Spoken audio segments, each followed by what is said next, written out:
कुछ भी बोले, हमारा है, हमारा बाप है, बाप सही बोलता है, देश गया भाड़ में। हाँ, सर्जिकल स्ट्राइक किए थे, तुम्हारे बाप को दिया था ना अवार्ड तुमने।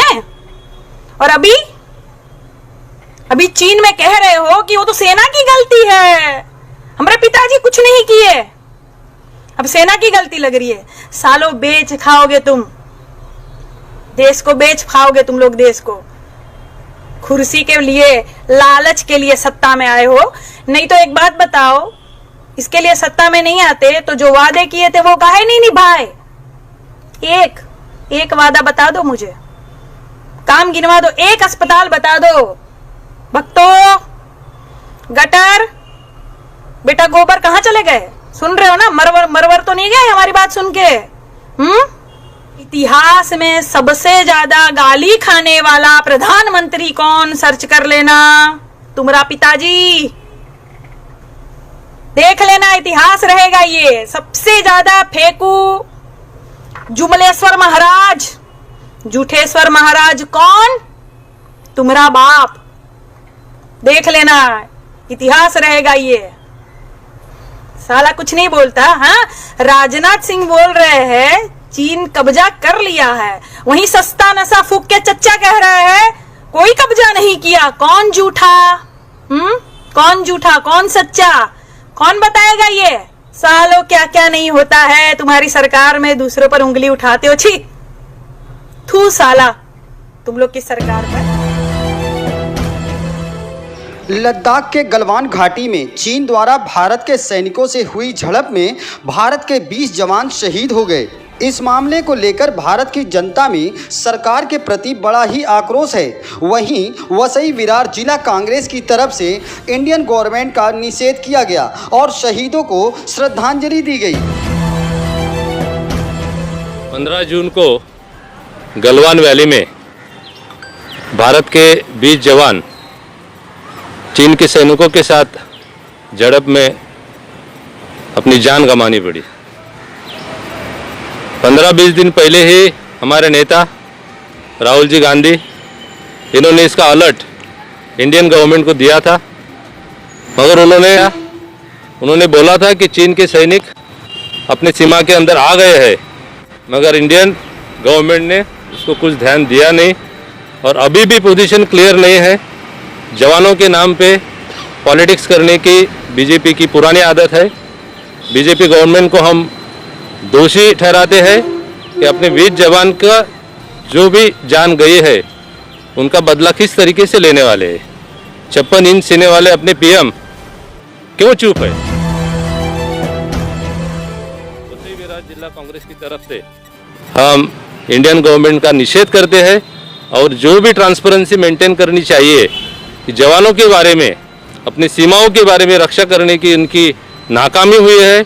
जो भी गवर्नमेंट में आने के पहले जो भी सत्ता में था तभी सबको जनता ये जानना चाहती है, जनता वो जानना चाहते हैं। अभी जनता को जानना है कि अभी स्थिति सीमा में क्या है, चाइनीज सैनिक कहाँ तक अंदर आए हैं और हम क्या कर रहे हैं, ये बोलना चाहिए।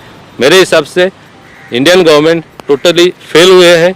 उनकी दुर्वा नीति है, एक साथ एक अलग संरक्षक मंत्री अलग बोलेगा, पीएम अलग बोलेगा और सिर्फ पॉलिटिक्स करने की कोशिश करते हैं कि हम जो 20 जवान की जान गई है उनके परिवार के साथ हम हमारी संवेदना व्यक्त करते हैं और वसई विरार जिला कांग्रेस की तरफ से उनको श्रद्धांजलि देते हैं। वसई विरार जिला कांग्रेस कमेटी के जिला अध्यक्ष श्री ओनिल जान अल्मोड़ा ने बीजेपी सरकार पर सीधा सीधा आरोप लगाते हुए कहा कि हर चुनाव से पहले बीजेपी शहीदों की लाशों पर राजनीति करती है और अब उनका यह पेशा बन गया है। अभी देखो, बीजेपी ने इसके पहले भी इलेक्शन जीतने के लिए सैनिकों का वापर किया है, जनता जानती है। ये टाइम भी जो इलेक्शन स्टेट के आए हैं, बिहार का इलेक्शन बोलो या और दूसरे स्टेट के इलेक्शन बोलो, इसके पहले लोगों को दिशाभूल करने की इनकी कोशिश है, लोगों की गुमराह करने की इनकी कोशिश है और ये जनता जानती है।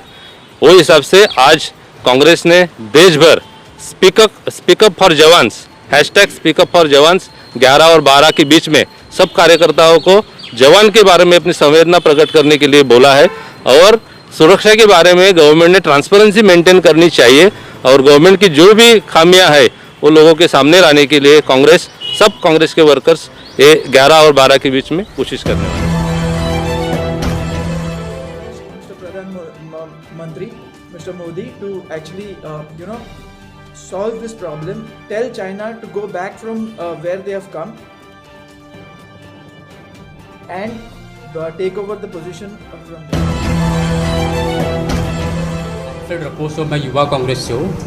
और आज वसई विरार कांग्रेस कमेटी की तरफ से आज हम लोगों ने अभी श्रद्धांजलि दिया है हमारे 20 जवान जो शहीद हुए 15 तारीख को। अगर वीडियो देखा जाए तो पता चलता है कि वो लोगों ने कैसे रॉड से और ऐसे चीज़ों से मारे कि हम लोग जब देखते तो अपने को बहुत दर्द होता है कि ऐसा हुआ है हमारे जवानों के साथ। और मोदी जी ने आज तक सिर्फ और सिर्फ हमारे देश के जवानों को चुनाव के लिए इस्तेमाल किए। और ये बस मैं इतना ही कहना चाहता हूँ कि कांग्रेस जो है देश का आवाज़ उठा रही है। बस ऐसा मत सोचो कि हम लोग राजनीति कर रहे हैं, हम लोग हमारे देश के हित में बात कर रहे हैं, हमारे देश के लिए बात कर रहे हैं। अगर आप सब लोगों का समर्थन मिलेगा हमें तो इससे अच्छी बात और इससे बड़ी देशभक्ति नहीं हो सकती। जय हिंद। इस समय मैं वसई के कांग्रेस भवन में हूँ। बात यहाँ चर्चा है चीन और इंडिया में जो विवाद चल रहा है और जो विद्रोह चल रहा है, जो वार चल रहा है, उसे कैसे समाप्त किया जाए, देश की गरिमा को कैसे बचाया जाए। इन्हीं विषयों पर यहाँ पर लोगों ने अपनी अपनी बातें रखी और हमारे साथ उपस्थित हैं एल्फ्रेड रफोसो जी, जिन्होंने कांग्रेस की कुछ बातें रखी, जनता की कुछ बातें रखी और बीजेपी के ऊपर भी कुछ आरोप लगाए। एक बात तो तय है कि ब्रांड को बदनाम किया गया।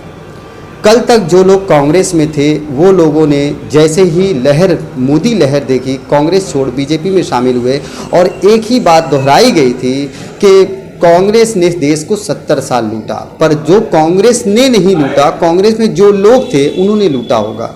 ये बात कांग्रेस भवन से निकलती है। और रियल में देखा जाए तो उसी कांग्रेस जिसे 70 साल का लुटेरा कहा जा रहा था, वही कांग्रेस की उम्मीद अब आज फिर जनता में उभर कर आई है। ऐसी ही कुछ बातें यहाँ पे चर्चा हुई हैं। आप देख रहे हैं इंकलाब न्यूज़। अल्ताफ जीवानी के साथ मैं इंकलाब न्यूज़ आपके लिए लेकर आया है सिटी सर्वे। सर्वे पर्यावरण की, सर्वे महानगर पालिका की, सर्वे आपके नगर की, सर्वे आपके समस्याओं की, सर्वे सड़कों की, सर्वे गलियों की। देखना ना भूलें डेली सर्वे।